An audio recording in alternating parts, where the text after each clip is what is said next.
Dementia Care Mapping is an observational and practice development tool.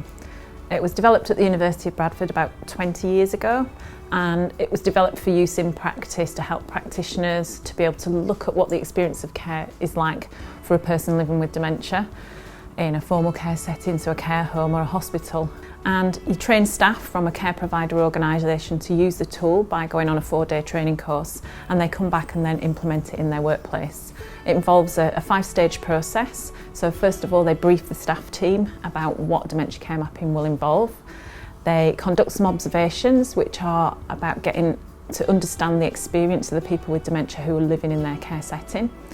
They then analyse that data and feed it back to the rest of the staff team with a report before working with the team to produce an action plan to look at what they can do to make the care more person-centred and to improve it. And they can repeat that cycle on a regular basis, maybe every 4, 6 or 12 months to monitor and improve practice. The EPIC trial aimed to look at whether dementia care mapping was both effective and cost-effective for helping staff who are working in care homes to deliver more person-centred care, and as a result of that to reduce agitation in people with dementia. As secondary outcomes, we also wanted to look at other behaviours that the staff might find difficult to support in people with dementia, quality of life, use of medications like antipsychotics, and the quality of the staff interactions and engagement with people with dementia.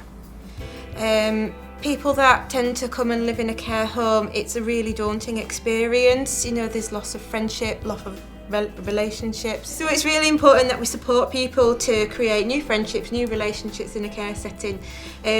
Part of our role then is to provide activities that are meaningful to people. Activity and engagement are so important to people living within our home. Well, every home really. It empowers people to get involved in things that they perhaps used to do but didn't feel that they were able to whilst they were living at home, so they've got that support to maintain what they used to enjoy doing, but also to try new things as well. Dementia care mapping can make a lot of difference for residents. It enables us to be able to see how they feel, have more insight into how the care we're providing and the approaches we're taking impacts on them. It's really good for enabling us to look at different types of engagement activities and how that impacts on that person, whether it's positive or negative. The EPIC trial found that dementia care mapping wasn't effective and it wasn't cost effective or good value for money. So it didn't make any changes on any of the outcomes we looked at. And we think this was because the care home staff found it really difficult to implement dementia care mapping in practice. So we supported them with an expert who went in and helped them during that first cycle. And even with that support, only a quarter of homes were able to go on and do either 2 or 3 cycles that we'd wanted in practice. We've learnt lots of things from the findings of the EPIC trial because the experiences of care staff in this study are likely to apply to lots of different interventions that we might want to implement in care homes and not just dementia care mapping. So we've learnt that there are different barriers that people face in care homes. So for example, how mappers are trained or how staff are trained to use interventions, how much time and resources care homes have to be able to implement those interventions, and also things like the kind of leadership and management support that need to be in place, and also ongoing support. So for example, the expert mappers were found to be really beneficial, but we were only able to provide them for a short amount of time, and so care homes might need a lot longer time where they've got people going in to support them with interventions if we want them to be successful. My role was to represent the relative, the caring relative of somebody who was in a care home, and particularly somebody who was in a care home where dementia care mapping was being used.